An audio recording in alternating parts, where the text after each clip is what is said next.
butcher. Magtali na naman tayo ng beef sausage. Panoorin nyo.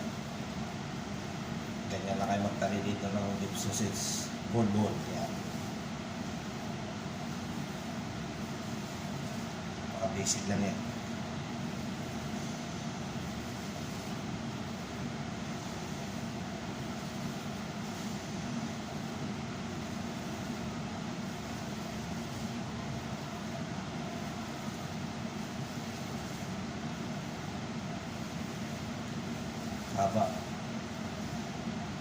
Haba ng bituka niya.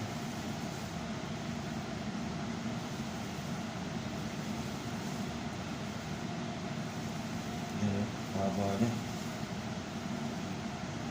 Kailangan pagkakantayan mga butcher para pag pinutol maganda. Pwede rin may didisplay ng ganito bulat.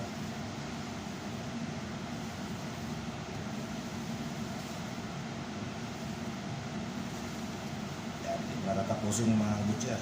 Nandito na lang. Yan ang itsura niya pag nakabuhol-buhol na. Okay?